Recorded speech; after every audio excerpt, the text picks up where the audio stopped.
Donc là, nous allons passer effectivement à une problématique voilà, qui est dans la continuité, mais qui est là aussi très, très complémentaire. Donc pour continuer sur l'image qui a été évoquée tout à l'heure, vous savez, où on parlait des élèves anglais qui pouvaient choisir des matières très différentes, où éventuellement certains pouvaient choisir 3 fois le dessert ou 3 fois l'entrée. Là, on va avoir autour de la table des gens qui des gens qui n'ont pas choisi 3 entrées ou 3 desserts seulement, mais qui sont eux-mêmes des êtres transverses, donc qui ont choisi entrée, plat, dessert, et peut-être même plusieurs entrées et plusieurs desserts. Donc c'est des gens qui croisent là aussi les expertises. Voilà, je pense que c'est quelque chose qui est spécialement intéressant pour nous dans ces journées-là. Donc je vais présenter les gens qui sont avec moi autour de la table, en espérant toujours Thibaut qui nous rejoigne. Donc à ma gauche, Mi-Cheng Pech, vous faites partie de l'équipe de Bibliothèques sans frontières, oui. Voilà, qui est une ONG de développement culturel et social par le livre. Vous êtes, je crois, responsable du pôle éducation numérique. C'est ça. Voilà, et vous nous en parlerez peut-être, mais c'est Bibliothèques sans frontières qui s'occupe en France de la version française de la Khan Academy. Exactement, oui. Voilà. À ma droite, au bout de la table, Michel Autier. Alors vous aussi, vous êtes un être transverse, puisque vous êtes mathématicien, philosophe et sociologue. Et vous êtes notamment l'inventeur de quelque chose que peut-être certains d'entre vous connaissent dans la salle, c'est l'inventeur des arbres de connaissances. C'est pas facile de résumer ça en quelques mots, mais c'est des arbres qui mettent en scène la façon dont se conjuguent les compétences des personnes et les compétences collectives. Hein, on peut dire ça comme ça, voilà. C'est pas grave. C'est plus compliqué. Non, c'est pas grave. C'est très bien comme ça. Comme ça, j'apprends quelque chose. D'accord. Moi, c'est ce que j'en ai retenu, vous voyez. La richesse de la synergie des compétences et des connaissances. Et à côté de moi aussi, Adrien Bourg, vous êtes maître de conférence à la faculté d'éducation de l'Institut catholique de Paris. Vous croisez une expertise de musicologie et de sciences de l'éducation. Là, je ne me trompe pas ? Oui, mais je vais parler en tant que didacticien et acteur dans le champ de la formation des enseignants. Bien sûr. En tant que musicologue ou musicien. Oh, bien sûr. Bien sûr, mais c'est pour montrer que chacun d'entre vous, voilà, croise différentes expertises et que donc c'est à partir de cette richesse qu'effectivement vous avez des choses à nous dire dans ces journées. Alors peut-être je vais demander à Mi-Cheng Pech de commencer sur ces sujets. Voilà, quelle est son expérience, comment est-ce qu'à Bibliothèques sans frontières, voilà, à partir de ces problématiques qui sont les nôtres, voilà, comment est-ce que vous travaillez, comment est-ce que vous faites fructifier tout ça? D'accord. Alors tout d'abord, merci beaucoup pour l'invitation. Je suis ravie d'être parmi vous aujourd'hui. Bibliothèques sans frontières est une ONG qui a été fondée en 2007 par Patrick Veil, qui est historien et spécialiste des questions d'intégration, d'immigration. Et Bibliothèques sans frontières, en fait, était partie du constat que le don de livres en France ne se faisait pas nécessairement de la façon la plus intelligente qui soit, puisqu'on déversait essentiellement les livres dont personne ne voulait en Afrique, avec des bibliothèques qui se retrouvaient avec 15 éditions d'un manuel complètement obsolète. Donc Bibliothèques sans frontières a été fondée sur ce constat-là, avec l'idée qu'il fallait peut-être qu'on prenne en compte les besoins locaux pour répondre le mieux aux problématiques de développement culturel et aux problématiques éducatives locales. Et depuis, Bibliothèques sans frontières a beaucoup évolué, notamment sur les questions d'éducation et d'éducation numérique, au numérique et par le numérique. On a effectivement adapté il y a 3 ans la Khan Academy, qui est cette plateforme d'apprentissage qui vient des États-Unis, qui est une plateforme d'apprentissage personnalisée, plus qu'un MOOC à vrai dire. Et de là a commencé à naître chez nous ce département éducation, et donc qui cherche en fait à favoriser l'accès à l'éducation, à la culture et surtout la lutte contre les inégalités sociales en France comme à l'étranger, à travers la création d'outils qui sont pensés pour être des outils flexibles, adaptés à chacun des publics et qui prennent en compte le fait que tout le monde n'apprend pas de la même façon, que tout le monde ne rentre pas dans le schéma traditionnel de l'apprentissage. Et on avait eu l'occasion avec les voyageurs du Code de participer à un colloque précédemment à l'enseignement catholique, et on avait été absolument ravis de rencontrer parmi les personnes avec qui on a discuté, avec les enseignants, avec l'équipe de l'enseignement catholique, la même réflexion autour de ces problématiques-là, la même volonté de vouloir répondre aux besoins de chaque enfant, de chaque apprenant, avec une méthode adaptée à ses besoins et avec aussi une flexibilité dans la façon dont on apporte le savoir. Donc je suis ravie d'être là aujourd'hui avec vous pour discuter de ces problématiques-là. Et si je peux ajouter une dernière chose, je suis aussi, en dehors de Bibliothèques sans frontières, doctorante en sciences cognitives. Et le domaine de la recherche, je suis ravie de voir aujourd'hui autour de la table des chercheurs et de me dire que ces deux domaines-là, le domaine académique de la recherche et le monde de l'enseignement et la mise en pratique des connaissances qu'on peut acquérir en recherche fondamentale, est finalement peut-être plus poreux que ce qu'on voit de l'extérieur. Et ce qui moi m'a attiré chez Bibliothèques sans frontières, c'est justement le côté laboratoire d'innovation, d'expérimentation. Le fait que, effectivement, quand on est responsable de l'éducation d'enfants, on a entre les mains un enjeu fort et on touche du doigt potentiellement des générations de futurs citoyens.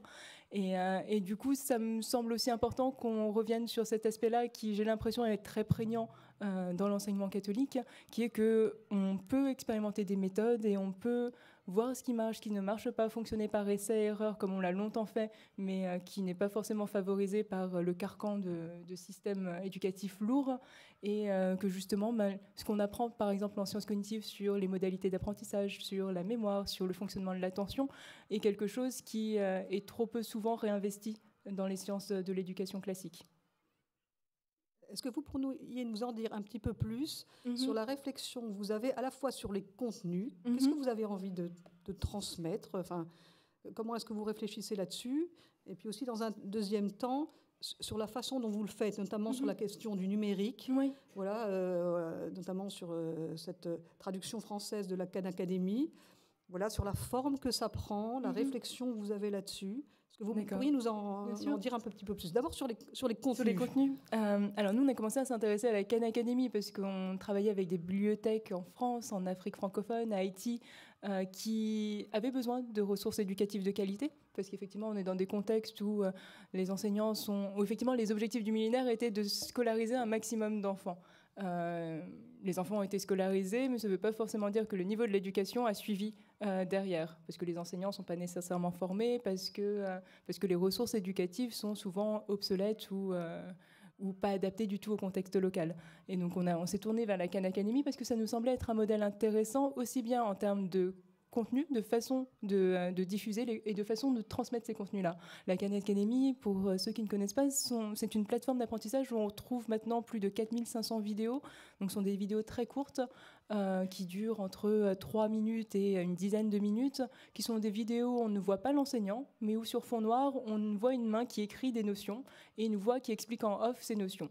C'est une voix plutôt amicale qui donne l'impression en fait d'un grand frère qui explique sur un coin de table une notion mathématique. Et on a voulu tester le format, on n'était absolument pas sûr que ça allait marcher dans le contexte francophone. Ça a extrêmement bien marché aux États-Unis. C'est maintenant 10 millions d'utilisateurs, dont 500 000 enseignants qui l'utilisent en contexte scolaire. Et on a voulu l'adapter en français. Donc je dis vraiment adapter parce qu'on ne s'est pas contenté de traduire les contenus. L'idée, c'était vraiment de les adapter non seulement au système d'enseignement des mathématiques en France, parce que ce n'est pas les mêmes normes d'écriture, ce ne sont pas les mêmes méthodologies d'enseignement, et d'autre part, les adapter aussi au contexte local, parce qu'on voulait un produit pour la France, mais aussi pour l'Afrique francophone, pour Haïti, donc il fallait que ça soit transculturel.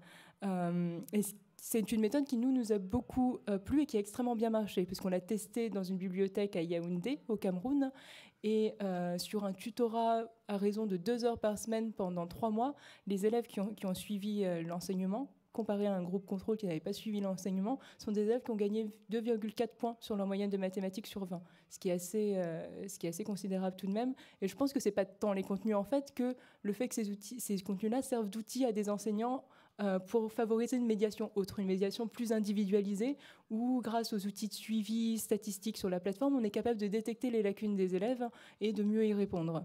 C'est la grande force de la Khan Academy, en fait. C'est tous ces suivis, tous ces outils de coaching, tous ces outils de suivi qui permettent en fait à l'enseignant de voir compétence par compétence quelles sont les compétences que l'élève maîtrise, quelles sont celles qu'il ne maîtrise pas encore et pour quelles raisons. Et effectivement, que ce soit dans un contexte de classe en Afrique où l'enseignant fait face à 100 élèves qui malheureusement n'ont que peu l'occasion de s'exprimer et de poser des questions, ou que ce soit dans un contexte plus proche de celui de la France, où on a parfois des niveaux très hétérogènes au sein de la même classe et où l'enseignant doit faire le choix de soit s'intéresser à la grosse majorité de la classe, le centre de la courbe de Gauss, ou alors aux élèves qui ont de très grosses difficultés en délaissant souvent les élèves qui progressent le mieux. On a ce problème-là d'un suivi qui n'est pas forcément possible de faire de façon personnalisée. Donc nous, c'est ce qui nous intéressait. Et maintenant, on est en train de développer ça sur d'autres disciplines. Donc, moi, ça me fait écho par rapport au programme de Crowder ramifié dans le cadre de l'enseignement programmé. Oui. Alors, ma question, c'est quelle conception de l'apprentissage est-ce qu'il y a derrière ce type de pratique? Alors, on nous a beaucoup posé la question au début de savoir quelle était notre vision de l'école du XXIe siècle. Est-ce que c'est une école où l'outil où l'ordinateur prend la place de l'enseignant? Je ne pense pas. Je pense qu'avec des outils de ce type-là, il y a autant de façons d'enseigner qu'il y a de façons de faire de la médiation. Et qu'en revanche, cet outil-là ne se traduit pas nécessairement par une méthode d'enseignement particulière. Je dirais que c'est plus la possibilité d'apprendre selon les schémas cognitifs de chacun des élèves. Il y a des élèves qui apprendront mieux, comme on le fait beaucoup dans le système français classique, en commençant par les théories, en démontrant par exemple un théorème, en l'expliquant d'un bout à l'autre de façon théorique avant de montrer des illustrations, et peut-être d'autres qui apprendront mieux justement avec une méthode un peu plus anglo-saxonne qui est celle de l'exemple et on déduit la théorie par la multiplicité des exemples. Donc je contourne un petit peu votre question, effectivement. Finalement, pour une même notion enseignée, vous avez plusieurs vidéos Exactement. à votre disposition en fonction de...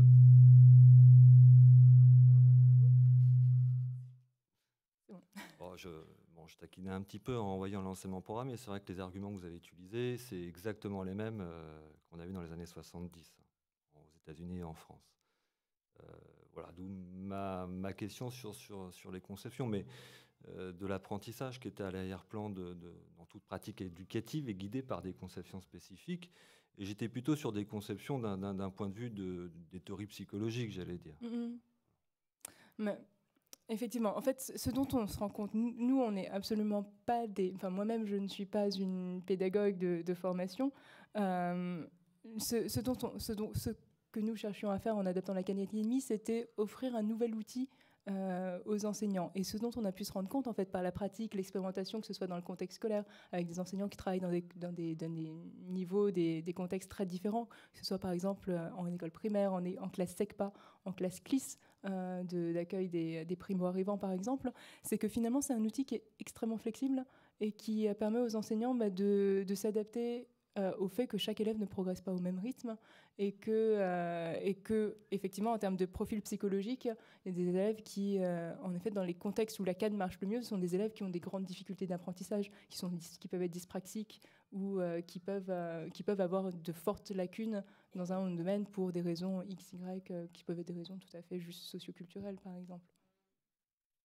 Vous dites qu'une des clés de la réussite de ça, c'est quand même l'interaction entre ce programme et quand même un éducateur ou un enseignant. Absolument. Je vous dis ça parce que moi, très basiquement, en tant que mère de famille, j'ai dû le dire l'une ou l'autre fois à un de mes enfants dont j'avais l'impression qu'il n'avait pas compris telle ou telle notion de mathématiques, t'as qu'à aller voir sur la Khan Academy. Mais donc, en fait, non, c'est pas ça. En fait. Je pense que ça dépend beaucoup des contextes et qu'il y a effectivement un usage d'appoint comme ça pour des enfants qui se débrouillent pas trop mal en fait à l'école et qui parfois ont une petite lacune, quelque chose à compléter, et où en fait la Khan Academy sert un petit peu comme une espèce de Wikipédia en fait des sciences et des mathématiques. Donc comme nous on fait quand on prépare un cours, quand on prépare et qu'on a besoin de vérifier une information, on va la chercher en essayant de croiser les informations. La Khan Academy offre l'avantage d'avoir des contenus qui ont été validés par un groupe d'enseignants et du coup l'élève normalement trouve une réponse qui est scientifiquement rigoureuse.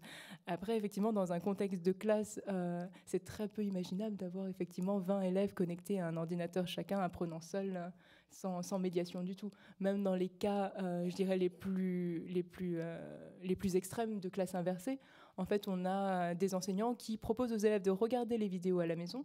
Donc, ils le regardent soit au CDI, soit à la maison, qui ont une liste de vidéos à aller checker comme ça. Et les élèves arrivent en classe et discutent en fait avec l'enseignant le contenu des vidéos qu'ils ont vues. Et en général, l'enseignant a préparé le visionnage de ces vidéos en demandant à l'élève de répondre à un certain nombre de questions, ne serait-ce que pour vérifier que l'élève a effectivement vu les vidéos et en a retiré les notions principales.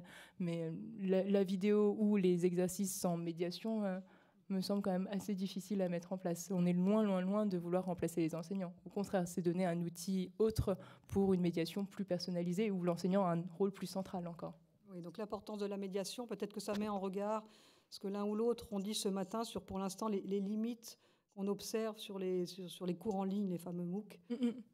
Donc effectivement, en vous entendant, on comprend qu'effectivement, pour vous, la clé, elle est quand même humaine. Voilà, l'importance d'une médiation quand même. Bien sûr, c'est ce qu'on voit sur un autre programme qu'on a qui s'appelle Les Voyageurs du Code. C'est ce qu'on a vu. On a voulu adapter une plateforme qui s'appelle Codecademy, qui est une plateforme pour apprendre les langages d'informatique en ligne. Et il se trouve que Codecademy a un succès fou, notamment dans les pays comme l'Inde ou le Pakistan, où il y a une forte demande pour des apprentissages techniques de ce type-là.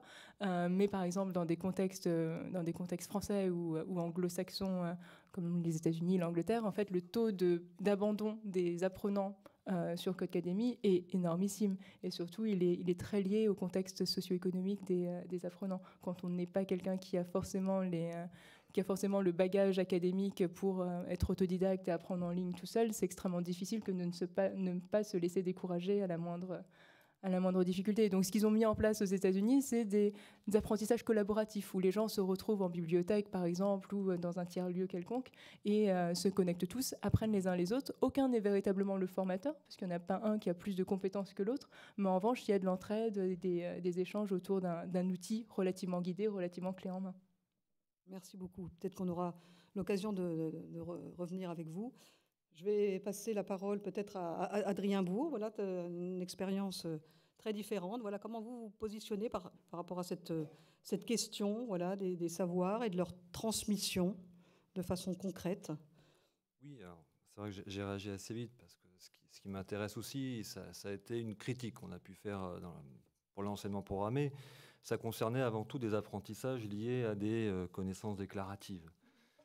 Donc la question que j'aimerais poser, que je poserai peut-être aussi à l'aide de quelques exemples, c'est la question de la prise en charge de la spécificité des savoirs, en fonction de leur nature, en fonction des disciplines. Est-ce que dans le cadre, par exemple, des vidéos, est-ce qu'on peut enseigner tout type de savoir ou pas? Est-ce qu'on peut enseigner la musique, par exemple? Je partirai dans un premier temps tout d'abord d'un constat. Au niveau des recherches qui peuvent se faire en sciences d'éducation et ailleurs à l'université, d'une part, on peut observer qu'il y a une multitude de recherches dans le champ des sciences d'éducation particulièrement qui s'intéressent aux questions éducatives, mais qui ne prennent finalement pas spécifiquement en compte les savoirs. On va avoir des approches en philosophie de l'éducation, en psychologie, etc. Et puis, d'un autre côté, vous avez des disciplines universitaires qui prennent en charge de manière spécifique les contenus, mais qui ne s'intéressent pas aux questions liées à l'enseignement ou à l'apprentissage. Donc ça, ce sont toutes les disciplines, les mathématiques, la linguistique, etc. Donc la didactique et le didacticien, lui, s'intéresse à ces deux aspects, à leur articulation, et essaye de prendre en charge ces deux aspects en s'intéressant aux conditions de diffusion des savoirs dans la société, dans l'école en particulier, et puis bien sûr à leur modalité d'appropriation par les élèves, par les apprenants. Du coup, le savoir va avoir une place importante et incontournable dans le travail des didacticiens. Il existe plusieurs aussi cas théoriques pour penser les savoirs, leur construction, leur transmission. J'en évoquerai un parce qu'il sous-tend finalement la plupart des discussions que nous avons eues depuis ce matin, mais on n'est pas obligé de s'y restreindre, c'est un cas particulier, qui est celui de la transmission didactique, alors qu'on appelle, qui a subi plusieurs évolutions. Aujourd'hui, c'est la théorie anthropologique du didactique. Mais l'idée, c'est une théorie qui s'intéresse aux transformations finalement que le savoir va subir en passant d'une institution à une autre, en passant notamment de la sphère universitaire à la sphère scolaire. Et l'idée, c'est qu'un savoir, pour vivre dans une institution donnée, que ce soit celle de la recherche, soit celle de l'école, ou d'autres institutions, didactiques ou non didactiques d'ailleurs, il va falloir qu'il y aura un certain nombre de contraintes qui vont faire qu'il va falloir qu'il s'adapte à cette nouvelle niche écologique, à cette nouvelle institution. S'il ne s'adapte pas, bien sûr, ça va être la mort du savoir, sa disparition. En tout cas, il ne pourra pas se maintenir dans l'institution telle qu'elle. Voilà ce que décrit cette théorie. Puis, elle nous incite, elle nous permet d'avoir une certaine vigilance épistémologique quant à la transformation que subissent ces savoirs. Le savoir mathématique ne vit pas de la même façon. Quand je dis vie, ne fonctionne pas de la même façon chez le mathématicien ou dans l'école. Et souvent, dans l'école, ça a été décrit dans l'exposé précédent, en effet, il y a des processus de décontextualisation, des syncrétisation, des personnalisations des savoirs qui font qu'un savoir qui est rattaché à un champ conceptuel va être déconnecté du questionnement aussi, d'émergence, parce que tout savoir est relatif à un questionnement particulier, et ce questionnement, souvent, il est gommé dans le cadre des enseignements. Cette théorie pose notamment donc, la question des savoirs qui vont être pris pour référence et qu'on va sélectionner. Donc là, on a eu un protagoniste, alors c'est peut-être pas un nosphérien, je prends le vocabulaire d'Yves Chevalard qui est l'auteur de cette théorie, mais voilà, il va y avoir des gens qui vont sélectionner, des commissions qui vont sélectionner des programmes, et avec tout d'abord deux questions se posent. Il y a une question liée à la légitimité, et puis il y a une question d'utilité, à savoir que l'école ne peut ni enseigner des notions que tout le monde connaît, ni enseigner des choses qui ne servent à personne. Voilà. Et cette sélection va être guidée, comme on l'a évoqué également, par des choix axiologiques, des systèmes de valeurs, sachant que ces savoirs, ils sont constamment en mouvement. Il y a un vieillissement tout d'abord biologique de ces savoirs, c'est-à-dire les savoirs qu'on a dans les manuels scolaires, la science évolue et parfois les manuels n'évoluent pas au même rythme. Il y a un temps parfois très très long entre les deux. Et puis il y a un vieillissement moral lorsque les savoirs ne sont plus en accord avec la société. Donc il y a ces savoirs à enseigner sont tiraillés entre à la fois des nécessités de renouvellement et de stabilité. Voilà, donc c'est un cadre théorique qui a été développé chez les didacticiens, qui permet, l'objectif c'est de décrire et de comprendre, et pas de prescrire. Il ne s'agit pas de savoir s'il y a des bonnes ou mauvaises transpositions didactiques, en tout cas pour le chercheur, mais ça permet de penser ces phénomènes. Alors, dans le cadre de la formation des enseignants, on peut transposer ce modèle-là par rapport aux choix qu'on va faire au niveau des programmes de formation et puis aussi sur leur modalité d'enseignement. Je voulais réagir aussi il y avait deux petites questions qui accompagnaient la table ronde. Il y en avait une qui concernait la question de la transposition de savoirs issus de la recherche. Alors je voulais réagir par rapport à ça en disant que finalement dans le champ de la formation, on n'utilise pas que des savoirs issus de la recherche. Il n'y a pas très très longtemps, on a dû remanier et élaborer les nouvelles maquettes du Master MEF. Chaque unité d'enseignement devait être répartie selon les injonctions ministérielles en 5 blocs. Vous savez, il y avait le bloc didactique, disciplinaire, recherche, contexte d'exercice du métier et puis mise en situation professionnelle. Chacun de ces blocs réfère en fait à des savoirs spécifiques, à des modalités d'appropriation spécifiques et à des phases aussi au niveau des apprentissages. Donc, ce qui fait que dans le domaine de la formation, on n'a pas qu'à faire à des savoirs universitaires, à des savoirs didactiques, à des savoirs disciplinaires, mais aussi à des savoirs professionnels, à des savoirs d'expérience. Et on est loin, en effet, de ce que critiquait ce matin Pascal Balmand. On n'est pas dans la transmission de savoir, on est dans comment essayer, comment permettre finalement à l'étudiant de s'approprier, de construire des savoirs en étroite relation avec ses expériences, avec des situations vécues. C'est l'enjeu, me semble-t-il, de la formation. Donc on n'a pas qu'à faire ici à une transposition de savoir, mais l'articuler avec l'expérience du sujet. C'est l'idée fort simple, qui est un peu banale, de dire qu'il y a finalement il n'y a pas de savoir sans savoir-faire, ni savoir-faire sans savoir. Et pour paraphraser Gérard Vergniaud, il y a l'idée que la conceptualisation est dans l'action. Donc voilà, ça me paraît un enjeu important, moi, pour le champ de la formation. Et je voulais donner une note un peu plus pragmatique à mon discours, qui fait écho à une expérience que j'ai eue en tant que formateur, formateur universitaire, certes, mais formateur, et qui permettrait de relier ces différents aspects, ces différentes formes de savoir. C'est simplement une piste, qui consisterait, qui se pratique, mais l'idée, ce serait peut-être d'encourager davantage ce type en fait, de collaboration entre formateurs, on peut dire formateurs de terrain si on préfère, et puis formateurs universitaires.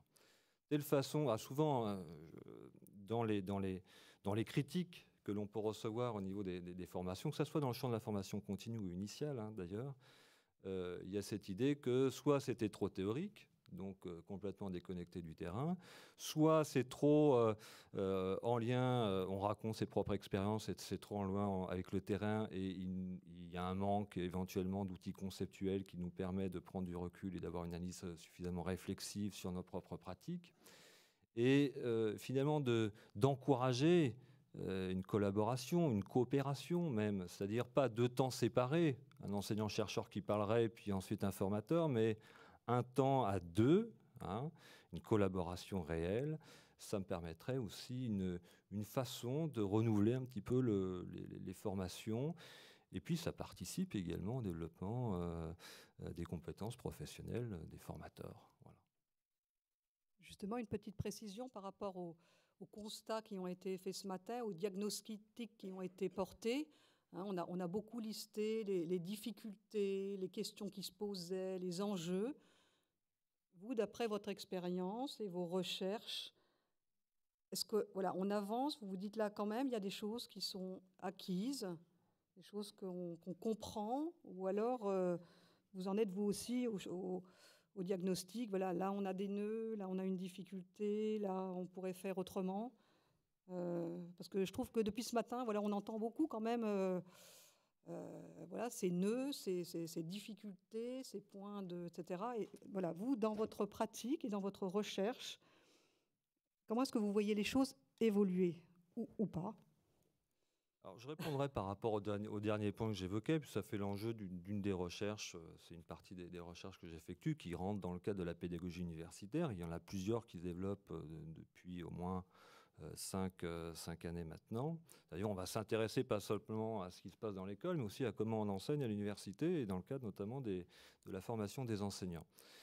Donc là, il y a quand même pas mal alors, le chercheur, il y a toujours cette attitude, on est toujours plutôt dans la compréhension de la complexité des phénomènes plutôt que dans la prescription, mais quand même les recherches permettent de donner des pistes sur la manière, en pensant mieux les rapports au savoir des différents acteurs, des situations, en pensant la complexité des mécanismes que j'ai décrits, par exemple le cas de la transposition didactique, avec cette idée finalement que c'est aussi le postulat sur lequel on est quand on fait en partie en tout cas de la formation, c'est cette idée que proposer, montrer la complexité des phénomènes, ça permet de mieux comprendre, de mieux observer et peut-être éventuellement de mieux agir. Bon, c'est un postulat, mais je ne pourrais pas vous répondre directement par des prescriptions parce que ce n'est pas directement mon attitude. Voilà. Mais on gagne en compréhension sur des phénomènes liés aux enjeux de la formation et à la question des savoirs. Merci. Donc je vais passer la parole à Michel Houthier. Je ne m'aventure plus, c'est promis, sur la question des arbres de connaissances. Mais là, c'est encore un point de vue très différent sur cette question des savoirs, leur transmission, la façon dont on peut en parler concrètement. Enfin, voilà. Et puis, je salue Thibaut Guilhuy qui est arrivé tout à l'heure. J'ai toujours été un élève insupportable, alors je pense que je vais être un intervenant insupportable et j'espère que vous m'en excuserez, mais ça ne durera que 10 minutes. D'abord, j'ai beaucoup aimé que vous nous présentiez autour de cette notion d'appétit. Parce que je pense qu'aucune transmission ne fonctionne si au bout du tuyau, il n'y a pas un têteur qui a envie de boire qu'on lui donne. Et j'aimerais quand même dire que je m'en sens mal à l'aise dans cette espèce de cadre des savoirs. Du cadre qui fait du mot savoir essentiellement un substantif. Et qui me rappelle une autre substantification qui me terrifie, c'est celle qui fait du mot pouvoir uniquement un substantif. On oublie un peu que derrière le mot savoir, eh bien, il y a sapiens, sapidité, saveur. C'est-à-dire que ce qui, pour moi, est beaucoup plus important, c'est qu'est-ce que c'est que savoir, plutôt que de savoir ce que sont les savoirs qui feraient qu'on pourrait dire que l'on sait. Pourquoi ? Parce que je suis un être humain et j'ose espérer que dans ce rapport d'un humain au savoir, le plus important, ce n'est pas la chose, mais c'est l'être humain lui-même. Et donc, on bâtit tous nos discours depuis un temps d'ailleurs assez récent et dont la mort a commencé il y a une 50aine d'années, autour d'un principe d'accès au savoir, ou tout au moins de prise de connaissances, d'acquisition de connaissances, qui est extrêmement lié à un mode de production bien particulier, qui est l'idée que les richesses sont toujours des objets et qu'elles réalisent leur valeur dans la capacité d'être transmises. Bien évidemment, ça commence avec l'ère industrielle. Et c'est figé sur, non pas des disciplines qui organisent des savoirs, mais sur la discipline qui contraint l'apprenant. Laquelle même discipline est à l'origine du fonctionnement militaire. C'est pour ça que pendant très longtemps, cette institution s'est appelée l'instruction publique. Ce qui dit bien ce qu'il en est. Ce modèle de l'instruction, il rentre en faillite. Ça commence quand on est très, très observateur après la guerre, mais de façon absolument flagrante pour tout le monde, dans les années 60. Pour une raison dont on peut dire superficiellement qu'il est lié au fait qu'il y aurait de plus en plus de savoir, qu'il y aurait de plus en plus de livres, de choses comme ça. Je rappelle qu'un des individus le plus savant de l'histoire de nos cultures, Leibniz, a écrit un petit texte tout à fait célèbre face à l'horreur qu'il avait de la quantité absolument considérable du nombre de publications qui ferait que plus personne pourrait se maîtriser, trouver une possibilité de s'orienter dans la masse absolument colossale des savoirs existants en 1690. Donc ce problème de la multiplicité des savoirs n'est pas nouveau. Donc pour moi, il y a une vraie bascule en 1930 autour d'un personnage qui est fondamental et à mon avis mal interprété, qui est Henry Ford. On croit que Henry Ford fait son succès parce qu'il organise rationnellement la production. C'est mal connaître l'histoire de la production. Il n'y a qu'à lire Adam Smith pour voir que très tôt, on rationalise la production. Donc, ce n'est pas le tour de force d'Henry Ford, il n'est pas là. Il va être de transformer des producteurs en consommateurs. Donc, ce qui va faire la richesse, c'est plus de produire, modèle sur lequel est basé le modèle de l'instruction, le modèle de la transmission, le modèle de la fabrication des enfants en adultes. Le problème, c'est qu'on entretienne ce désir de pouvoir consommer les choses produites. Eh bien, c'est à croire que l'institution éducative ne s'en est pas encore aperçue. Pourtant, dès le plus jeune âge, vous n'êtes pas formé à obéir, vous êtes formé à choisir. Je ne connais plus un bébé de plus de 6 mois à qui on n'a pas proposé un yaourt rouge ou un yaourt jaune, un ballon bleu ou un ballon vert. Votre fonction sociale essentielle, c'est d'avoir des désirs. Et face à ça, vous avez des élèves qui fonctionnent essentiellement sur ce principe de l'appétit. Il faut qu'il veuille, et à partir du moment où l'élève veut, où il a cette appétence, l'ensemble des problèmes de transmission que l'on croit se poser ne se posent plus. C'est-à-dire qu'il n'y a pas une transmission, il y a un désir d'accaparer. Alors, où se situe l'ignorance dans un système de ce type-là?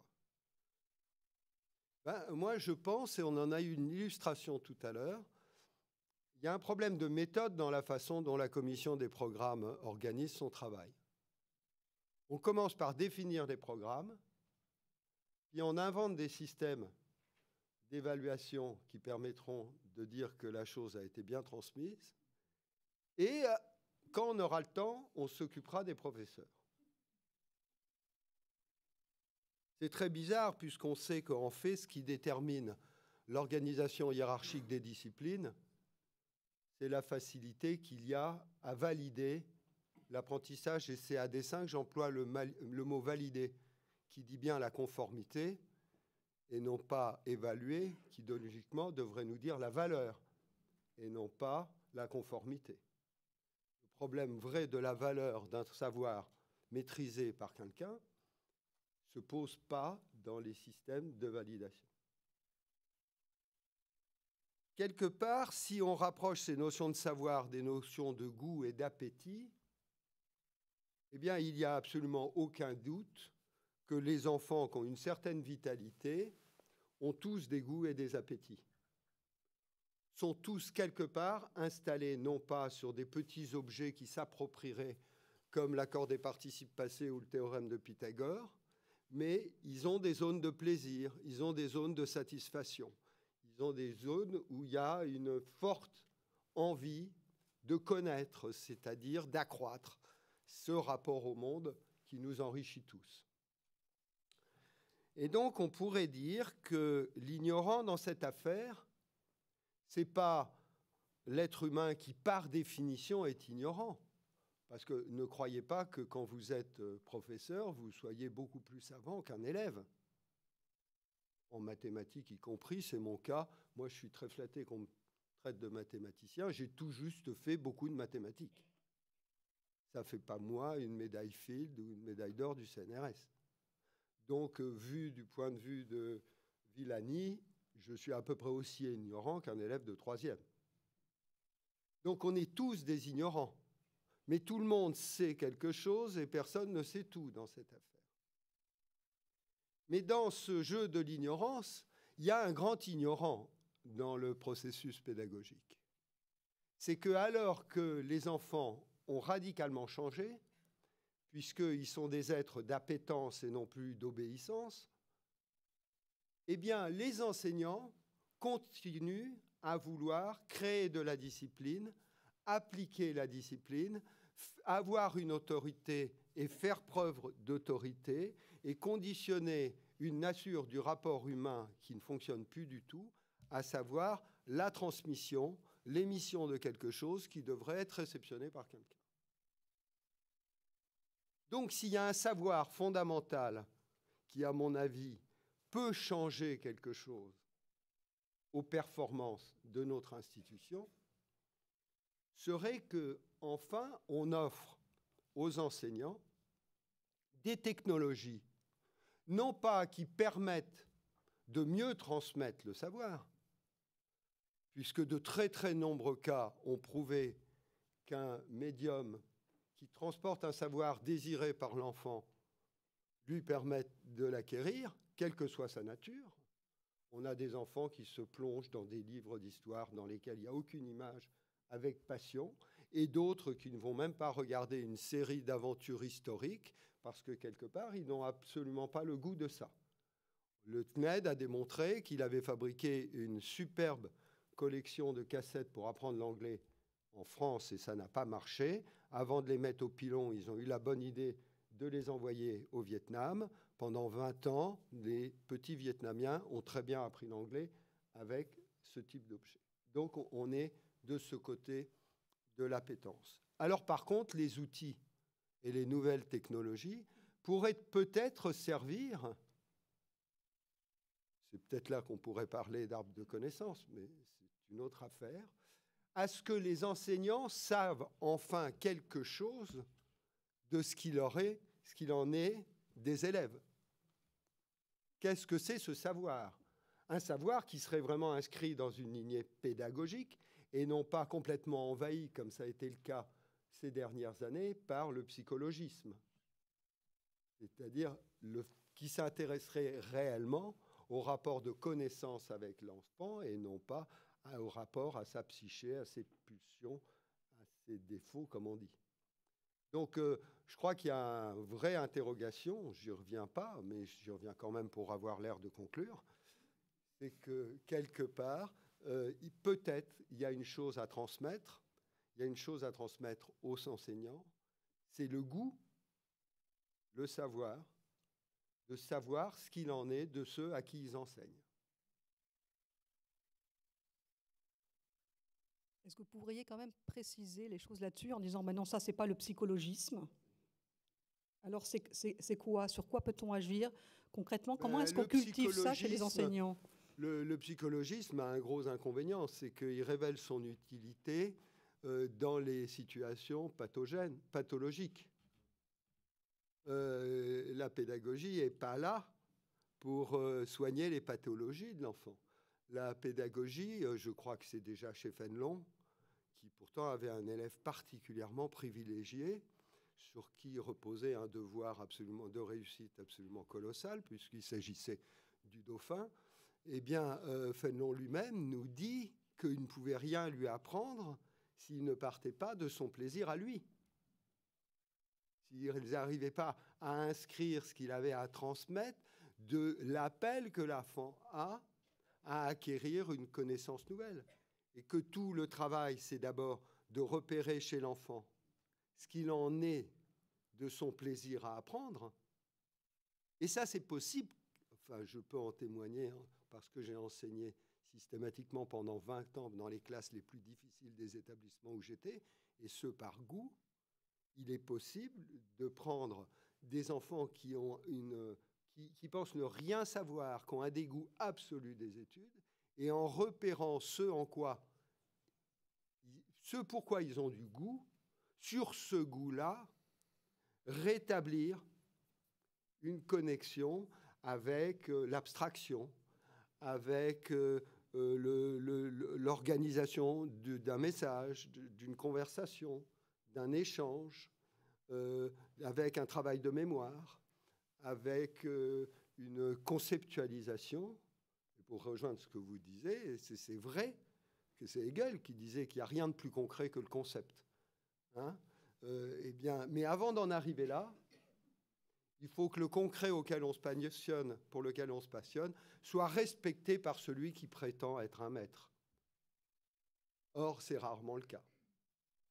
Et d'ailleurs, ce n'est pas la faute des professeurs. S'ils n'étaient pas eux-mêmes aussi peu respectés, peut-être que ça serait plus facile pour eux de respecter le savoir de ceux qu'ils dominent.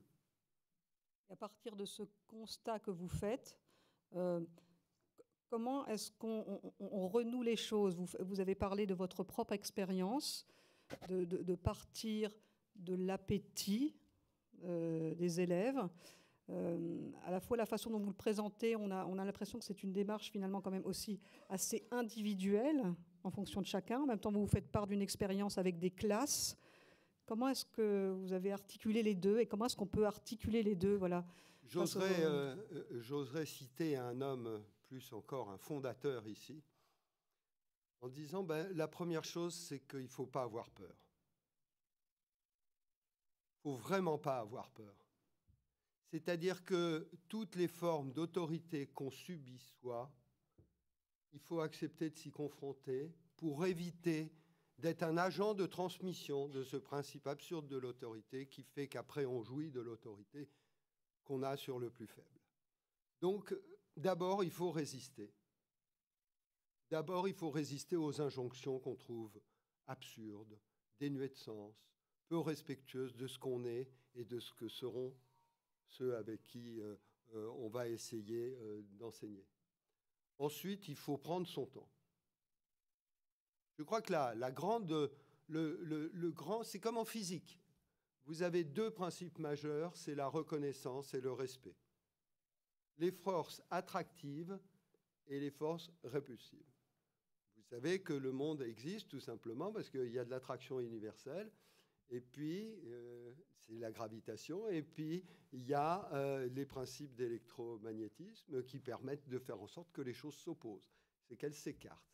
D'un côté, vous avez une tendance, par la reconnaissance, à s'écraser les uns sur les autres, et puis de l'autre, une tendance qui est le respect, à essayer de mettre une distance entre vous et l'autre.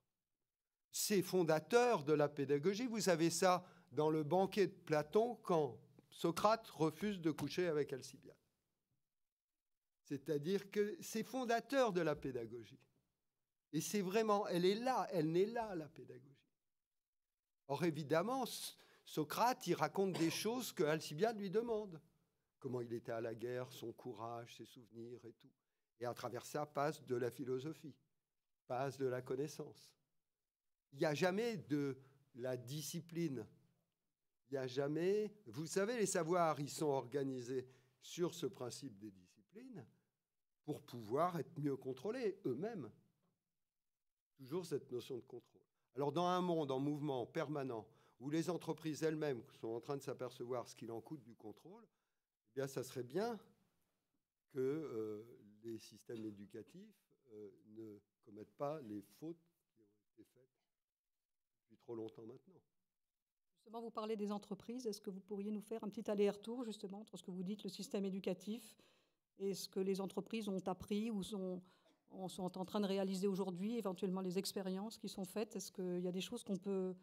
Encore, je reprends mon expression tout à l'heure, dont on peut faire son miel, j'allais dire. Personnellement, avec les arbres de connaissances et de compétences, j'ai travaillé pendant 20 ans pour des entreprises sur ces problèmes de compétences, qui ne sont pas forcément très différentes de celles qu'on entend dans le truc, parce que le mot compétence, il dit simplement « avec ce que je suis, je peux ». Donc l'absurdité, c'est de vouloir faire avec la compétence la même chose qu'on a fait avec les savoirs. C'est-à-dire de la séparer de l'individu. Parce qu'entre nous, ce qui est intéressant dans une société, ce n'est pas les savoirs, c'est les gens qui savent. Et ce qui est intéressant dans une entreprise, ce n'est pas les compétences, c'est les compétents. Donc peut-être, si on réhumanise un peu tout ça, eh bien, on peut peut-être arriver à changer des points de vue. Et là, le parallèle me semble fort, d'autant plus que ce qui domine tout ça, ce n'est pas tellement le rapport au savoir, c'est que c'est le rapport à la connaissance, c'est-à-dire au rapport qu'on entretient au monde depuis qu'on est né. Parce que la connaissance, c'est rien d'autre que ça.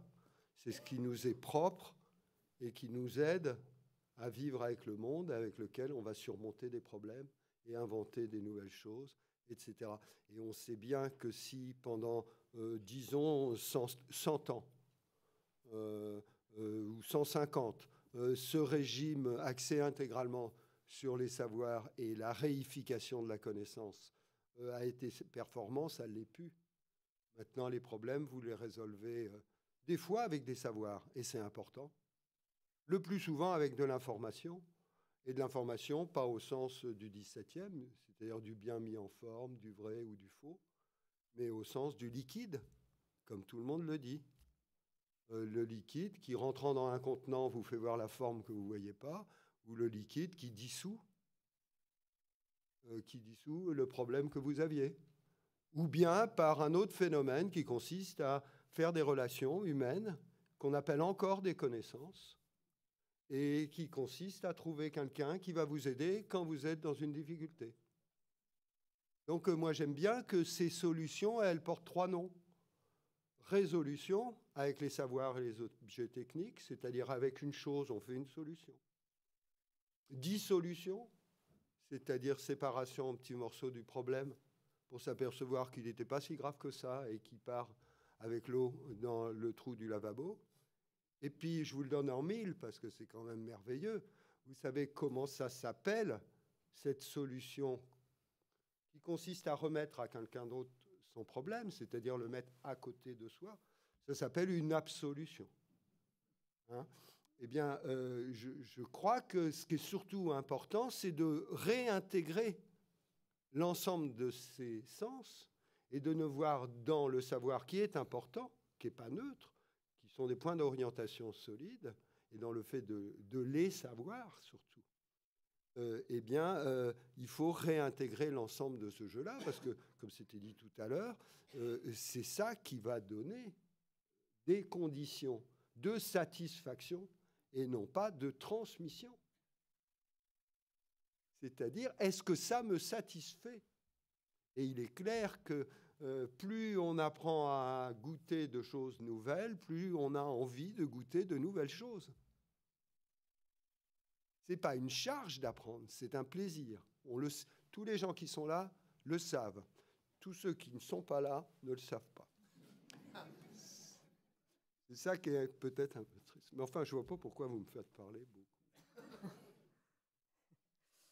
Je vais donner la parole maintenant à Thibaut Guilhuy. Donc là, c'est plutôt le point de vue de l'entrepreneur, l'entrepreneur engagé, hein, je dirais, puisque vous êtes responsable d'ARES, une entreprise d'insertion sociale et économique.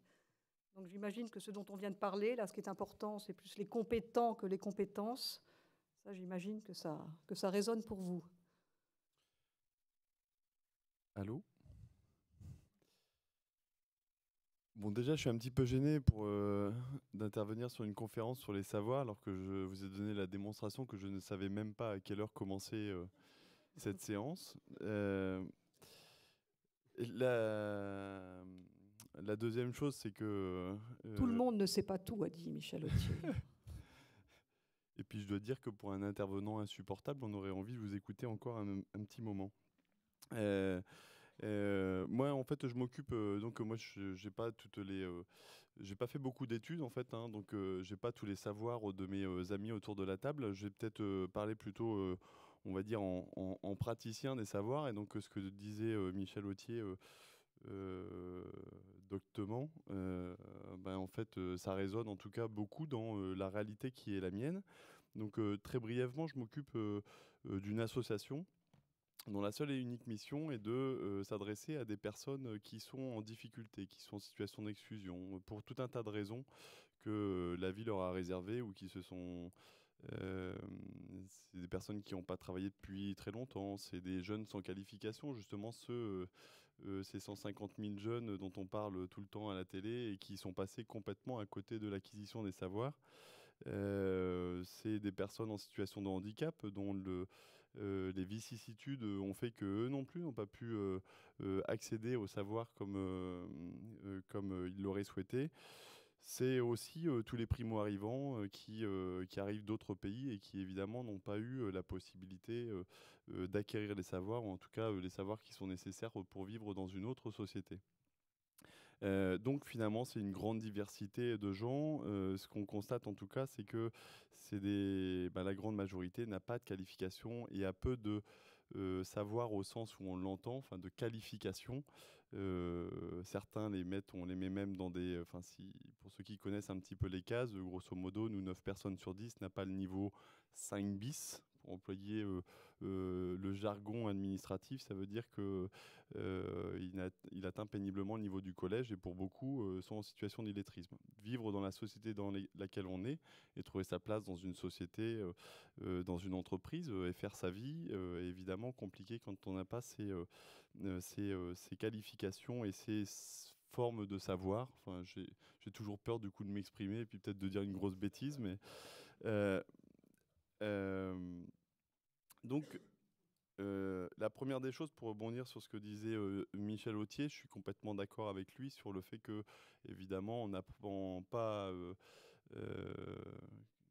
comment on dit, un âne qui n'a pas soif, on ne fait pas avancer un âne qui n'a pas soif.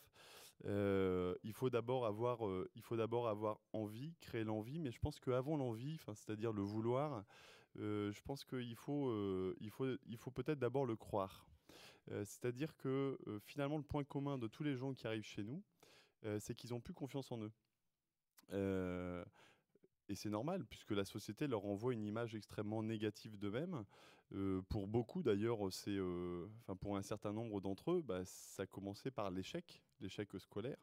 Et puis ensuite, ce que ça renvoie derrière de sommes d'échecs, parce que sans diplôme ou sans savoir, sans qualification, évidemment, on a du mal à trouver sa place, on n'a pas de travail, et donc on n'est pas utile, et donc on perd confiance. On perd totalement confiance. Et donc, si on n'a pas confiance en soi, on ne pourra pas accéder au savoir. Parce que si on ne croit pas à sa capacité, justement, non seulement d'apprendre, mais ça renvoie aussi à ce que vous disiez, aussi de donner, parce que je pense que dans l'acquisition du savoir, c'est pas un mouvement qui va seulement du sens d'une personne vers une autre, mais c'est aussi un échange.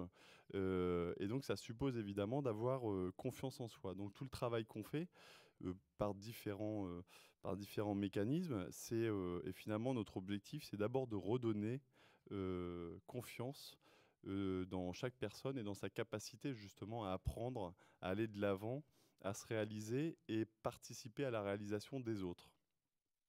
Donc, je pense qu'il y a le croire. Le vouloir, on en a parlé, je ne pourrais pas mieux en parler que notre ami. Mais évidemment, donner le goût, le goût d'apprendre. Et moi, je m'adresse évidemment, c'est des gens qui je recrute entre 18 et 64 ans pour le plus âgé. Commencer à se dire qu'on peut apprendre, acquérir des savoirs, c'est évidemment moins naturel, ou en tout cas un petit peu plus difficile, à 20, 25, 30, voire 50 ans, se mettre à apprendre le français, se mettre à apprendre des choses quand on n'y a pas été habitué depuis le plus jeune âge. C'est pas forcément si évident, et donc en fait il faut débloquer et dédramatiser, démystifier et faire prendre conscience au collectif, à l'ensemble, parce qu'on ne peut pas apprendre tout seul dans un collectif si le collectif n'est pas dans une dynamique d'apprentissage, parce que sinon on se fait juger, on se fait comparer, et c'est des choses qui font que forcément on bloque la démarche d'apprentissage. Donc il faut donner ce goût-là et faire comprendre que finalement c'est celui qui commence à penser qu'il sait les choses, qui est finalement plus au début de la fin qu'au commencement du début. Et donc, si on est dans cette démarche-là, du coup, tout le monde a son petit savoir et son envie de savoir qui va grandir dans cet environnement. Et puis ensuite, je pense qu'il y a aussi le pouvoir pour accéder au savoir, parce qu'il ne suffit pas de le vouloir, il ne suffit pas d'y croire, mais il faut aussi avoir les conditions pour pouvoir accéder au savoir. C'est vrai, j'ai bien compris, il y a pas mal de personnes du monde enseignant ici, donc vous le savez bien mieux que moi, mais les conditions pour pouvoir accéder au savoir sont essentielles à ça. Moi, je me souviens d'un film qui m'avait beaucoup marqué, c'était un film de Bertrand Tavernier qui s'appelle « Ça commence aujourd'hui », qui est un film magnifique, qui se passe dans une maternelle, dans un coin que je connais bien, parce que moi je suis du Nord, et donc, mais là c'est vraiment les coins les plus reculés, pour pas dire les plus pourris du Nord, enfin pourris en tout cas par le chômage, par la détresse et la misère. Et c'est un enseignant, alors lui pour le coup c'est un acteur, je me souviens plus, c'est celui de la Comédie Française, voilà, Philippe Torreton. Mais c'est mélangé aussi avec des acteurs non professionnels qui sont juste les acteurs de la vie, qui sont juste en train de jouer leur propre rôle. Et il y avait une scène, par exemple, il y en a tellement d'autres, où le gamin vient pas à l'école, se réveille pas, vient pas à l'école. Et donc Philippe Torreton, qui est donc ce directeur d'école, convoque les parents. Mais les parents viennent, ils disent mais pourquoi vous vous réveillez pas, vous vous rendez compte comment c'est important pour votre enfant, mais pourquoi on se lèverait? Ça fait 10 ans qu'on travaille pas, on n'a plus de raison de se lever. Et là, évidemment, comment voulez-vous avoir des conditions si les parents eux-mêmes sont totalement résignés, si en plus de ça, les conditions même matérielles le permettent pas. Et c'est ce qui se passe quand même beaucoup dans les banlieues. Enfin, vous parliez...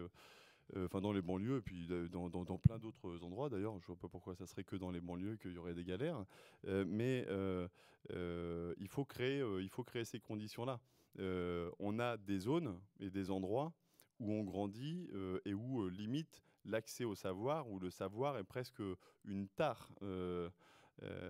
Être jeune dans certains quartiers et puis d'essayer de réussir à l'école, c'est pas forcément la meilleure façon de se faire un CV ou en tout cas une sociabilité. Donc voilà ce que je voulais dire. Alors nous, après d'ailleurs, peut-être très pratiquement, on a besoin de gens compétents. On a besoin de compétents, je suis assez d'accord avec vous. Et donc on essaie de travailler beaucoup sur cette question des compétences. Puisqu'on recrute des gens, enfin les personnes qu'on recrute, à la différence d'une entreprise, je dirais classique, on les recrute ni sur leurs compétences professionnelles, ni sur leurs qualifications, ni sur leur expérience professionnelle par définition. On a deux principaux critères, qui ne sont pas vraiment des critères d'ailleurs, c'est effectivement la motivation à travailler. Parce que de la même manière que je ne peux pas faire téter un enfant qui n'a pas soif, je ne peux pas aller chercher dans le lit tous les matins la personne qui n'a pas envie de travailler. Alors évidemment, cette motivation s'exprime de façon très différente entre quelqu'un qui vient de passer 10 ou 15 ans à la rue, un jeune ou une personne qui a déjà travaillé pendant 20 ans et puis qui a besoin de se remettre au travail. Donc c'est des chargés d'insertion, c'est des personnes un petit peu formées à ça qui vont aller saisir cette motivation, ou en tout cas ce fil qu'on va pouvoir tirer. Donc il faut de la motivation à travailler. Il y a une deuxième chose qui est importante pour nous, c'est aussi la motivation à s'en sortir, ou en tout cas à avancer, à se mettre dans une dynamique de projet personnel. Et donc ensuite, après d'ailleurs, on va pouvoir le nourrir, mais pareil, si on n'a pas des gens en face de nous qui ont envie d'avancer, on ne règle jamais les problèmes de l'autre, c'est toujours lui qui règle ses propres problèmes. La seule question, c'est qu'il ne peut pas les régler tout seul. Et d'ailleurs, qui, y compris dans cette salle, pourrait avoir la prétention de penser qu'il a fait sa vie tout seul? Et donc, c'est important qu'il y ait cette double motivation. Et ensuite, l'ensemble du parcours, l'ensemble de l'accompagnement qui va être fait, puisque la particularité de nos entreprises, c'est qu'à la différence d'une entreprise bien gérée, comme celle peut-être dans lesquelles vous avez travaillé, c'est que nous, dès qu'ils sont bons, on s'en sépare. Puisque l'objectif, c'est que dès qu'ils sont prêts, qu'ils aillent faire leur vie ailleurs, entre guillemets, ils ont retrouvé leur autonomie, leur dignité, et qu'ils laissent la place à celui qui a besoin de ça. On a à peu près 450 salariés qui passent chaque année par chez nous. Et donc, pour créer cette dynamique-là, en finalement une période de 12 à 18 mois, c'est un temps un peu long et en même temps extrêmement court. Alors bon, de temps en temps, on a quand même aussi des cas particuliers. Il y en a qui ont besoin de 3 ou 4 ans de 3 ou 4 ans de service. On va avoir une démarche d'évaluation basée d'abord sur des objectifs qu'on va se fixer à chaque étape du parcours. Minimum tous les 2 mois, 2 mois et demi, on refait un point avec la personne pour comprendre quels sont ses objectifs, l'amener à définir ses propres objectifs professionnels, personnels, parce qu'évidemment, il n'y a pas que le travail. Si la personne ne sait pas dormir, sait pas où elle va dormir dans une semaine, il ne faut pas lui demander de travailler sur son projet professionnel. Donc c'est le logement, la santé, l'endettement, la vie familiale. Et donc de définir quels sont ses objectifs, qu'est-ce que la personne va faire pour atteindre ses objectifs, et qu'est-ce que nous aussi, institutions, d'une certaine manière, on va s'engager à faire pour qu'elle atteigne ses objectifs. Parce que parfois, l'institution se protège quand même derrière, entre guillemets, le sujet ou le bénéficiaire pour justifier de sa propre incompétence. Et donc, on est dans cette démarche de contrat d'objectifs, d'évaluation. Alors, on a développé un certain nombre d'outils, puisque c'est un mot et une démarche à manier avec extrêmement de précaution. C'est pas simple d'évaluer. C'est par définition subjectif. Ça peut aussi démolir une mauvaise évaluation. Une évaluation injuste peut être plus dangereuse que de ne rien faire.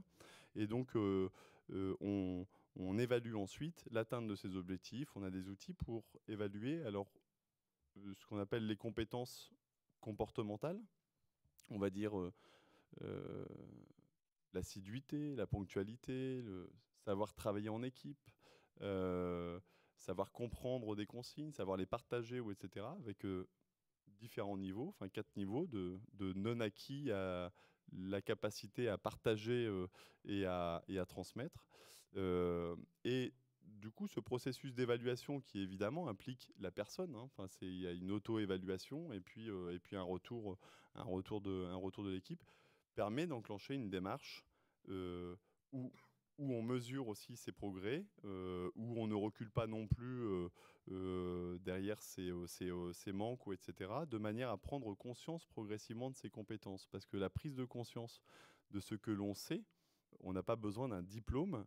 En fait, le diplôme où effectivement la compétence en soi ne sert à rien, si ce qui importe, c'est de savoir la mettre en pratique avec la bonne personne au bon moment.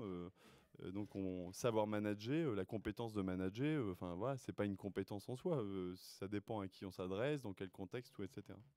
Et donc voilà. Et puis après, derrière, il y a les compétences techniques, parce que quand même, en entreprise, en fonction des différents postes, des différents besoins, il y a besoin de savoir conduire un Fenwick, si on a envie d'être soignante, etc. Il y a des formations et l'acquisition de qualifications. Voilà ce qu'on essaye de faire. Il y en aurait d'autres à dire, mais c'est ce qu'on essaye de faire à ARES.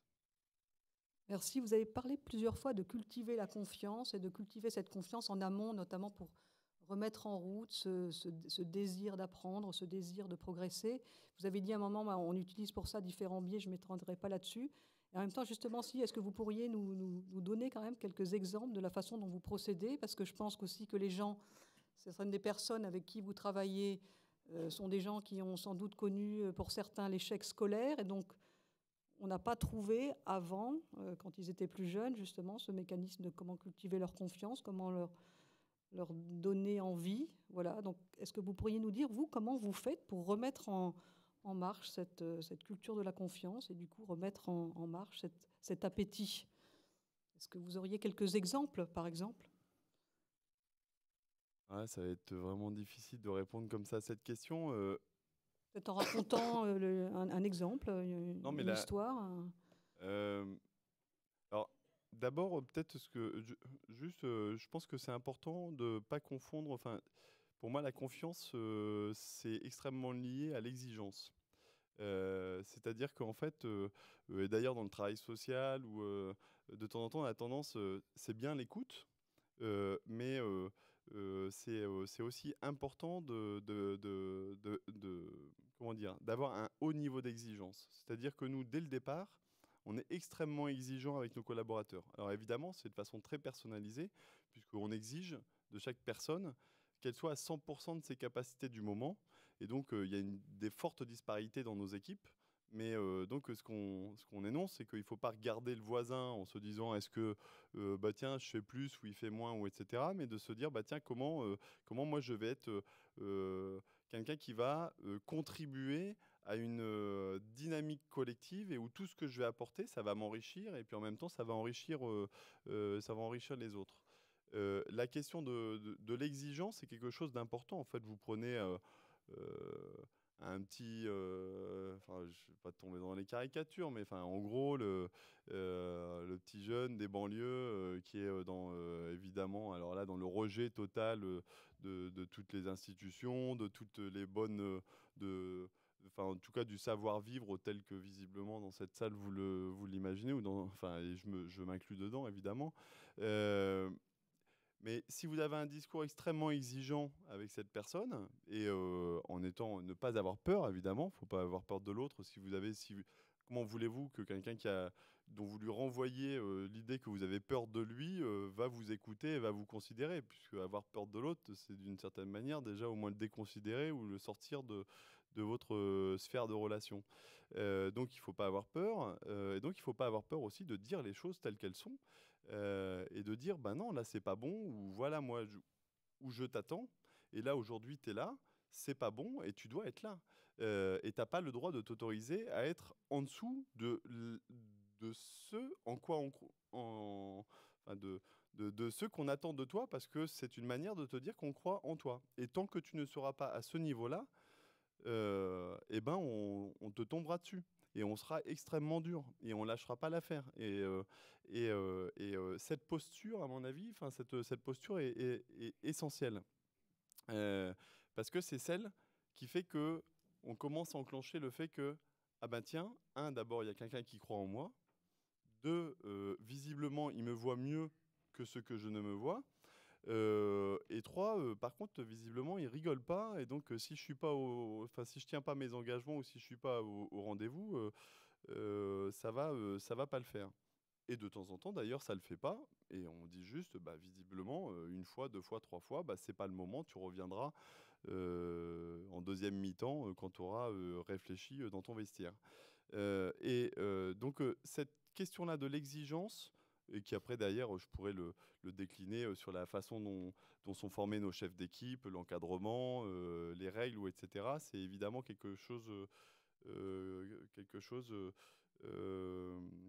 d'essentiel pour bâtir la confiance. Et puis ensuite, après, d'ailleurs, je pense que cette notion d'évolution, d'évaluation, de valorisation, aussi quand même, de regarder d'abord quand même ce qui va avant ce qui ne va pas, des basiques, ça fait que progressivement, finalement, on prend conscience que on a quand même un petit patrimoine. Et personne, tout le monde, c'est ce que vous disiez tout à l'heure, tout le monde a des savoirs, personne ne sait tout, et tout le monde a un petit savoir. Et l'expérience de la vie, et en particulier l'expérience de la plupart des gens qui arrivent chez nous, est parfois beaucoup plus riche de savoir que ceux qui ont une vie un petit peu toute tracée, qui n'ont pas forcément du coup eu tant ça l'occasion de réfléchir vraiment sur eux-mêmes. Donc c'est ça qu'il faut qu'on fasse émerger, et ensuite valoriser, et ensuite rendre transférable aux besoins de la société, aux besoins des entreprises. Merci. Est-ce que les uns ou les autres, vous souhaitez soit rebondir, soit réagir, soit poser des questions sur l'une ou l'autre de vos interventions ? Je voudrais bien effectivement rajouter quelque chose sur ce que disait M. Thibault Gulluy juste à l'instant, sur la question de confiance en soi et de valorisation des compétences que les gens ont déjà.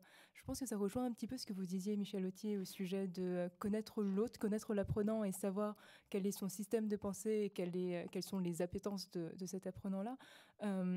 Dans le cadre de certains de nos programmes, que ce soit la Khan Academy ou par exemple les Voyageurs du Code, qui est un programme d'initiation à la programmation informatique qui a pour but d'aller toucher justement des populations qui n'ont pas accès ou qui ne se sentent pas légitimes vis-à-vis de ces apprentissages, de ces savoirs-là. On est beaucoup dans le cadre de personnes qui ne se sont pas senties légitimes dans le contexte institutionnel de l'école, qui avaient l'impression que leur culture n'était pas une culture qui entrait dans le cadre de ce qui était attendu à l'école, à l'université, dans le secteur professionnel. Et on entend beaucoup ça, notamment l'un des cœurs de travail de BSF, de Bibliothèques sans frontières, c'est de travailler à la réappropriation citoyenne de lieux comme les médiathèques, les bibliothèques par exemple. Et on a énormément de gens qui nous disent « je ne m'y sens pas à ma place ». C'est pas fait pour moi. C'est une culture. En fait, ils opposent la culture qu'ils peuvent avoir, qui est une culture peut-être populaire, une culture de fait, à une culture classique qui n'est pas la leur, dans laquelle ils ne se sentent pas légitimes. Et notamment sur des thématiques beaucoup plus, je dirais, techniques, comme par exemple l'apprentissage du code, on observe cet effet de table rase, où on a des gens qui, de toute façon, que ce soit des académiques, que ce soit des gens qui réussissent à l'école ou pas, ou que ce soit des gens qui soient en situation de décrochage scolaire, de difficulté d'insertion professionnelle, sont des gens qui ne connaissent rien de toute manière à ces disciplines-là.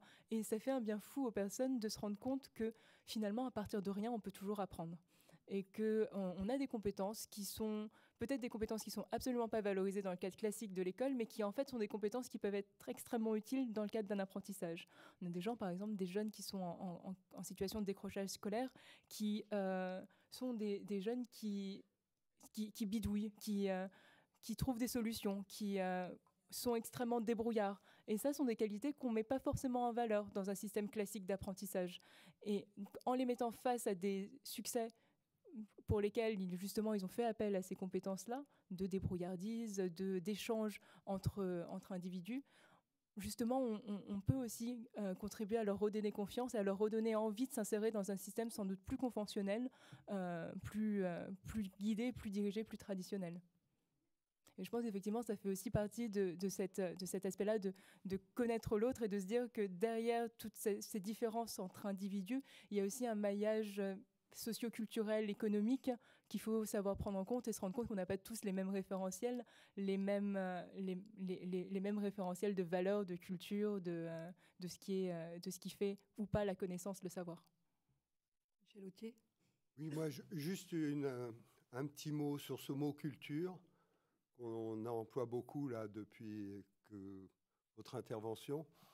Je ne sais pas si la métaphore est utile, mais moi, elle m'inspire beaucoup. C'est-à-dire que je ne peux pas m'empêcher de me dire que c'est le même mot qu'on applique au travail de la terre et au travail par rapport à la connaissance.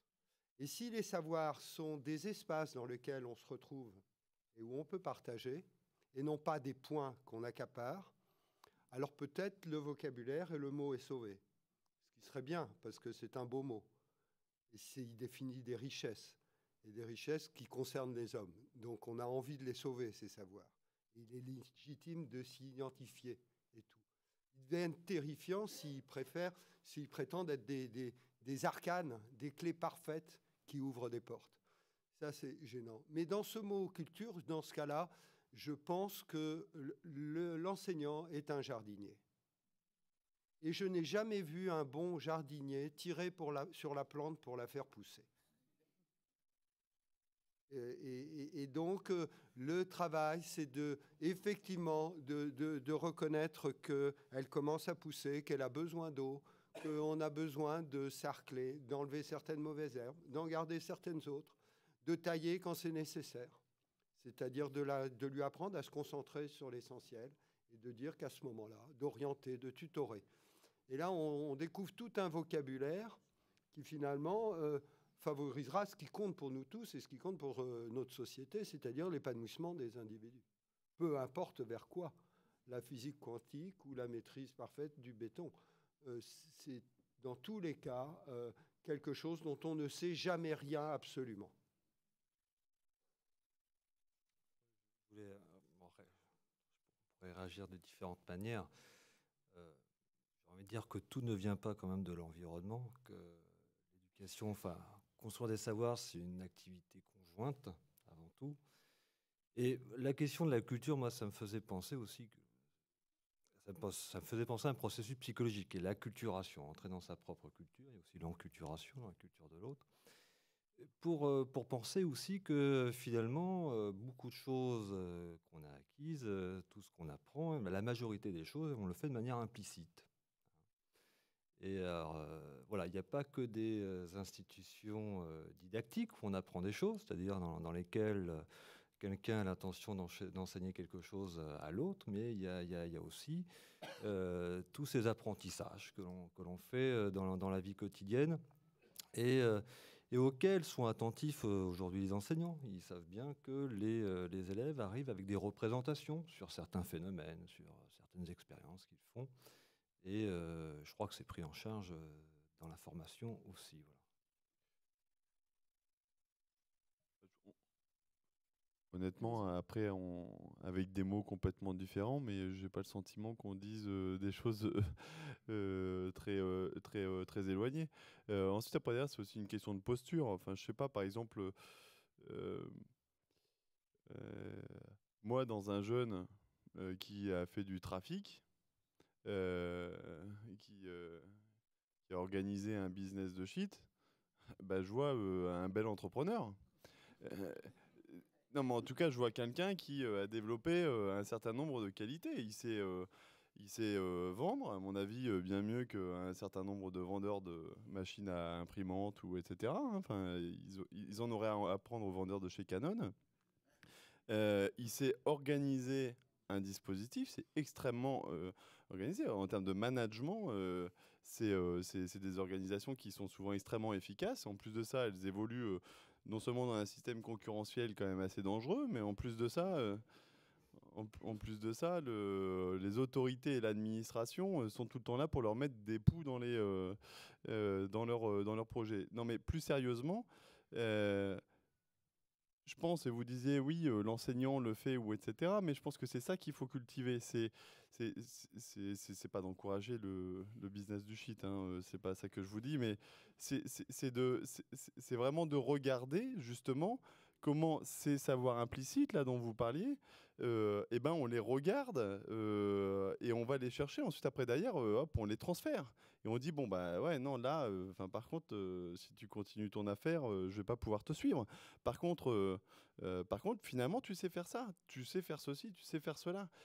T'as ça en toi. Et donc, réfléchissons à quel projet, à quelles envies, ou etc. Et partons de là pour imaginer le champ des possibles dans un cadre, parce qu'on est en société et qu'il y a des choses qui se font et des choses qui se font pas. Et ça, je suis pas certain que tous les pédagogues adoptent d'emblée cette posture-là. Mais ça suppose de ne pas avoir peur, enfin voilà, y compris de dire des choses comme ça à une tribune avec 300 personnes, et j'espère que c'est pas filmé. Ouais. Eh bien, si.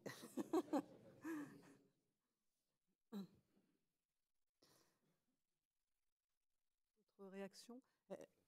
Alors, peut-être avec la salle aussi, je ne sais pas si les micros sont là. Ça serait vraiment intéressant à la fois que vous puissiez poser des questions, mais que vous puissiez, vous qui êtes des professionnels de l'éducation, dire, voilà, la façon dont ce que vous entendez là résonne avec votre expérience, la façon dont éventuellement ça déplace votre réflexion. Voilà, parce que les apports qu'on a eus là sont assez différents, de points de vue différents, et en même temps, ça résonne évidemment avec les questions qu'on se pose sur ces 2 journées.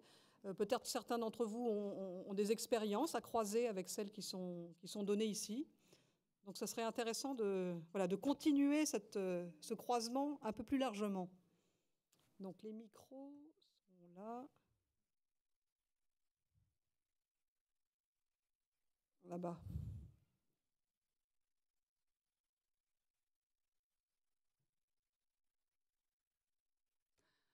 Bonjour, Sylvette Égo, je m'occupe de formation d'enseignants. Vous avez été au moins 2, mais c'était déjà le cas ce matin, à dire qu'il ne fallait pas avoir peur. Alors, si ça n'est pas une injonction paradoxale, je pense par exemple à un exemple qui était donné ce matin par Cynthia Fleury, qui évoquait le fait qu'à partir du CM1 à peu près, on commence à entendre des énoncés dans les classes de la part d'élèves qui, à mon avis, terrifient un certain nombre d'enseignants. Tout simplement, ça les paralyse. Ils ne savent pas comment s'en saisir.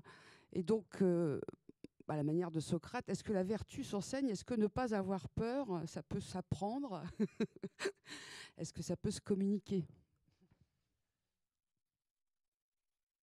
Alors, ne pas avoir peur d'avoir peur, apprendre à ne pas avoir peur. Je crois que d'abord, on doit reconnaître la peur. Parce qu'elle est légitime. Je veux dire, ça peut être compliqué. Moi, j'ai eu un élève qui, pendant 3 semaines, est venu en cours avec un pistolet. Parce qu'il voulait me tuer. Bon, c'est comme ça, il n'y a pas à se vanter de rester vivant. Mais on n'est pas tranquille. On n'est pas tranquille.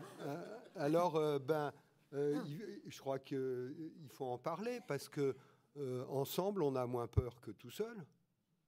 Et puis, il faut en parler de façon qui dédramatise. Les médias ne nous aident pas énormément sur ce plan-là. Aïe. Non, mais c'est-à-dire que, quelque part, c'est vrai qu'on vit dans une société violente. Ça serait bien qu'à chaque fois qu'on le dise, on rappelle qu'à Paris, en 1910, il y avait 2 meurtres par jour. Pour voir que, aussi catastrophique que soit notre situation, il y a quand même une bonne tendance dans l'humain.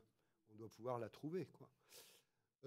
Donc, se rassembler, moi je suis étonné qu'il y ait tant d'enseignants qui ferment leurs portes quand ils font classe, qui parlent aussi peu des problèmes qu'ils rencontrent. Et ça ne dépend pas de celui qui a peur, ça dépend de ceux autour de lui qui voient arriver un jeune collègue et qui lui parle très peu, ne change pas, etc. Donc ça joue au niveau du collectif beaucoup. Et là, ça regarde tout le monde. La peur regarde tout le monde, le chef d'établissement, les rectorats, qui parfois essaie d'évacuer les problèmes. Parce que la chaîne de l'évaluation par le contrôle et non pas pour la valeur, parce que là aussi il y a une torsion du vocabulaire, elle vient de très très haut, du plus haut, et qu'elle descend en cascade successivement. Et donc s'il y a une résistance, elle est là, quoi. C'est pas une bonne réponse, mais...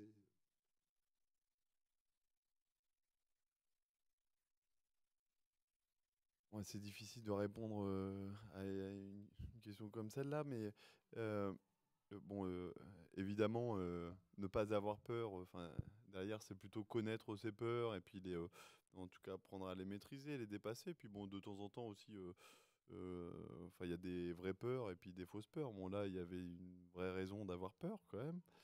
J'ai eu aussi mon lot de menaces à la Kalachnikov, et puis finalement, je suis toujours vivant et sans trou dans le pantalon. Mais je pense aussi que c'est peut-être important aussi de connaître. En fait, c'est la connaissance aussi des autres qui fait que enfin pas on vainc les peurs, mais on supprime tout un tas de fausses peurs. Et donc, moi, je comprends bien et j'imagine bien la détresse et voire même la peur d'un jeune enseignant qui débarque du Calvados ou du Pas-de-Calais à Sevran, dans un environnement qu'il connaît absolument pas, avec des codes qu'il connaît absolument pas, et qui peut avoir sa part d'agressivité qui justifie des peurs. Mais en fait, une fois qu'on connaît quiconque a été vivre, se promener, partager avec la communauté avec laquelle il veut faire des choses, à partir du moment où on se connaît, ben, les peurs s'effacent. Donc je pense qu'il y a vraiment cette rencontre qui doit être organisée, donc que l'enseignant peut organiser, mais je pense que la collectivité enseignante normalement doit accueillir, aider à comprendre, etc., à organiser ces relations. Je ne dis pas que c'est simple, hein, mais ça me paraît être fondamental. Comment voulez-vous former, acquérir un respect si vous ne vous intéressez pas à l'environnement, à la situation, aux réalités de l'autre? Donc, voilà, ça serait peut-être une forme de réponse, c'est celui-ci. Et de temps en temps, au contraire, très vite, on a plutôt envie de fuir ou de s'éloigner. Et c'est ce qui fait aussi d'ailleurs que les banlieues se vident et que du coup, ça crée des ghettos et que les enseignants qu'on envoie là-bas n'ont qu'une envie, sauf quand même un certain nombre qui on ne peut tirer que le chapeau, mais on comprend tout à fait ceux qui ont envie de bouger rapidement s'ils n'ont pas fait ce chemin-là, quoi. Merci. D'autres réflexions, réactions par rapport à ce qui a été dit?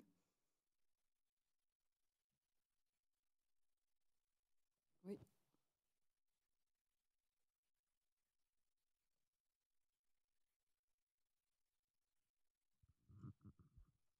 Merci, je me permets de reprendre la parole cet après-midi. Je l'ai pris ce matin, donc Dorothée Sauret. Je travaille sur un projet de fusion dans des établissements très différents où les règles de discipline existent plus ou moins. Je voudrais revenir sur l'exemple du choix du verre, de la couleur du verre. Pour les enfants, est-ce que tu veux un verre vert ou jaune, pour prendre des couleurs complémentaires qui vont permettre d'expliquer que le jaune est venu de l'oxyde de chrome, etc. Je vous fais toute confiance sur les couleurs primaires, etc. Où se trouve la limite, vous voyez, entre le choix de la couleur du verre et l'enfant qui va rentrer dans un apprentissage social? C'est ça la difficulté, entre le choix et l'obéissance. Est-ce qu'on forme au discernement ou au caprice? Comment l'enfant, après, comprend qu'il y a des choses qui se font et d'autres qui ne se font pas? Je trouve que c'est compliqué, ça. Ça pourrait être le sens de l'interdiction. Oui. Est-ce que c'est dit entre ou est-ce que ça supprime, quoi? La question est difficile. Non, ce n'est pas une question de société. Je crois que c'est une question de société. C'est que l'économie a besoin de fabriquer des choisissants.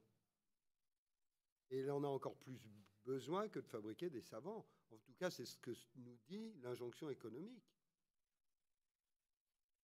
Parce que la seule valeur qui domine absolument tout, c'est quand même la valeur financière, la plus-value financière. Donc à partir de ce moment-là, il faut bien créer du besoin partout. Et si vous n'avez pas l'illusion d'être seul à pouvoir choisir, que c'est votre acte de liberté de choisir entre Masterchef et Top Chef, eh ben, vous n'êtes pas un individu du monde économique. Donc, il n'est jamais question c'est pour ça que l'école, il n'y a plus d'obéissance possible à l'école, parce qu'il n'y a plus d'obéissance, c'est plus une valeur prioritaire dans la société. Et on dit, mais regardez, quand il y a de l'autorité, ça se passe mieux. Regardez à Louis le Grand et à Henri IV. Mais c'est pas parce qu'il y a de l'autorité à Louis le Grand ou à Henri IV que ça se passe bien. C'est parce qu'ils ont des enfants à qui on a appris à obéir dès le plus jeune âge. On dira la même chose des outils informatiques quand on sait que les enfants de Bill Gates et des patrons de Google vont dans des écoles où l'informatique est interdite. Ça s'appelle l'enfance des chefs. Donc, je n'ai pas de réponse. C'est pour ça que je parle.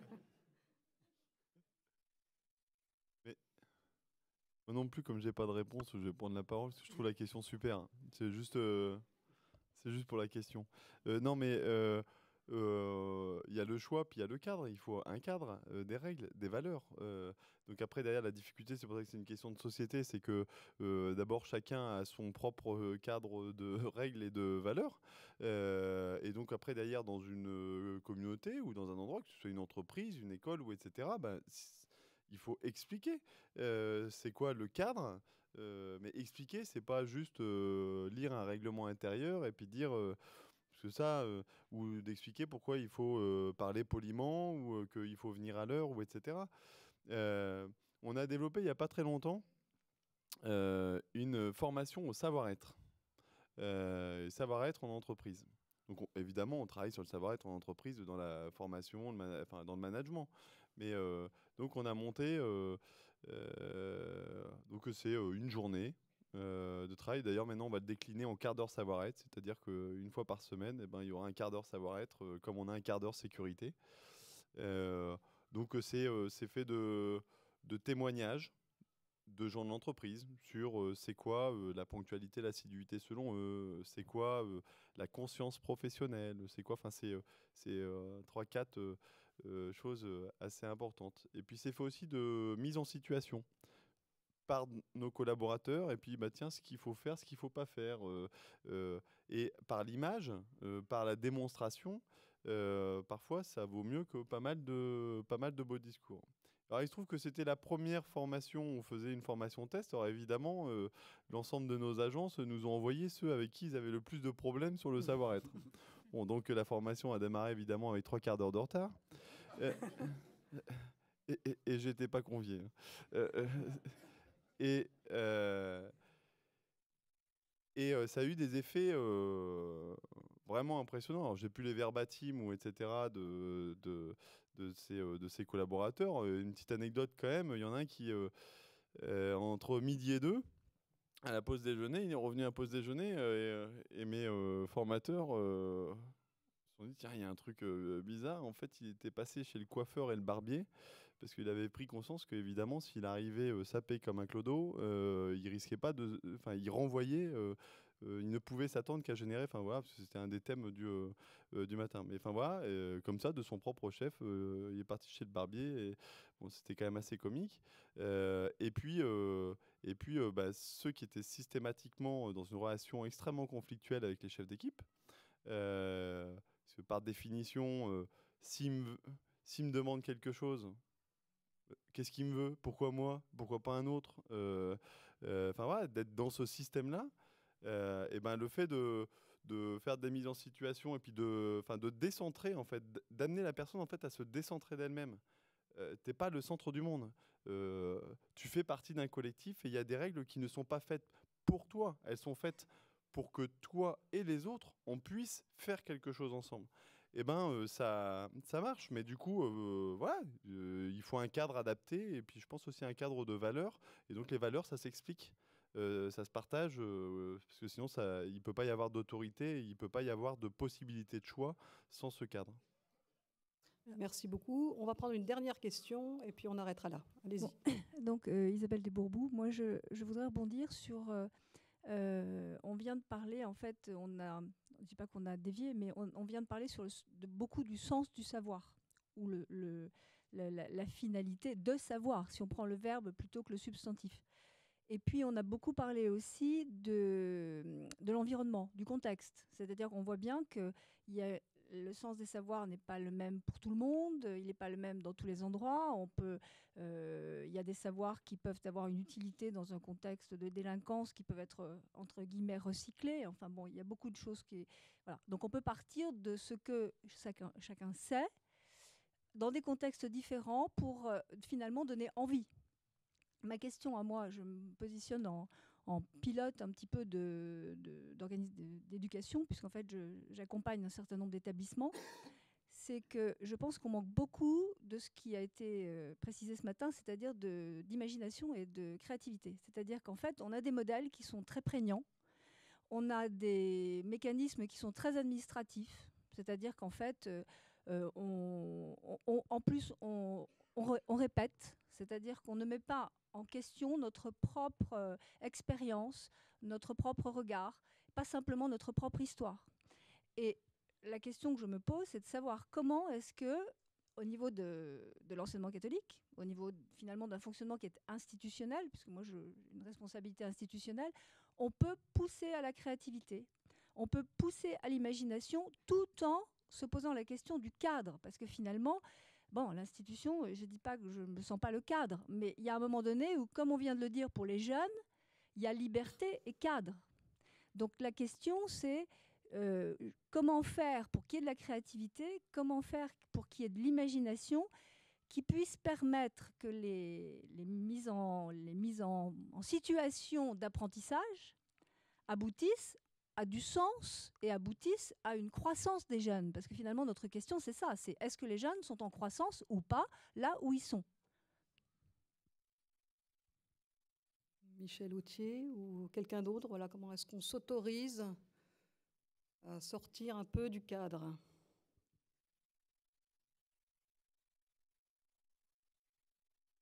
Vous qui êtes autour de la table, vous l'avez fait chacun à votre manière, donc...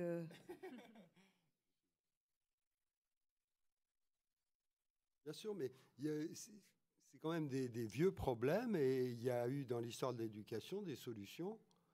On identifie souvent les jésuites, un corps d'enseignants extrêmement rigoureux et contraignant, mais je sais que dans certaines institutions d'enseignement jésuite, l'évaluation, par exemple, parce que s'il y a quelque chose qui est normatif, c'est bien l'évaluation et cette exigence de tout évaluer. Eh bien, je crois me rappeler qu'on constituait des groupes de 4 élèves, avec un élève qui était considéré comme très bon, 2 qui étaient considérés comme moyens, et 1 considéré comme plus faible. Et que la note du groupe, c'était le niveau du plus faible. Eh bien, ça force forcément à un rapport au savoir, à la transmission, qui est complètement différent, puisqu'on sait tous comme enseignants que on a vraiment compris quelque chose que lorsqu'on a été capable de le transmettre à quelqu'un d'autre, et que la question qui reste éternellement sans réponse, c'est « mais pourquoi il ne comprend pas ?» On ne sait jamais pourquoi un enfant ne comprend pas. Et il faudrait comprendre l'enfant pour arriver à répondre à cette question. Donc ça, c'est sortir du cadre. Parce que le premier cadre qu'on nous impose dans... l'enseignement de type classique, c'est de cadrer les enfants. C'est-à-dire, vous avez, dans une classe de 30 élèves, vous avez 30 tableaux avec un portrait. C'est quand même un peu dommage, quoi. Il n'y a que la photo de classe qui rassemble les enfants. Elle est sacrément figée. Hein. Encore du cadre. Merci beaucoup à chacun d'entre vous. Ça a été vraiment très, très riche pour alimenter notre réflexion.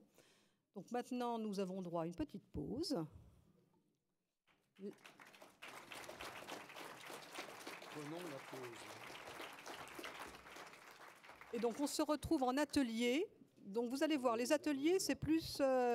c'est une expérience que vous êtes invités à vivre. Je ne vous en dis pas plus. D'ailleurs, je ne suis pas sûre que j'en sache beaucoup plus moi-même. Donc, vous verrez, c'est leur surprise. Une bonne surprise, sûrement. Là, il est 51, peut-être on peut dire... Alors oui, c'est sur votre badge. Hein. Il y a à la fois le groupe et la salle. Et les salles sont au cellier, donc c'est en dessous. Voilà. Et donc là, rendez-vous en atelier. Et à 19h, n'oubliez pas non plus, parce que je pense qu'on ne revient pas ici. En 19h, on remonte pour le cocktail qui est dans le petit auditorium juste de l'autre côté, là. Voilà. À tout à l'heure.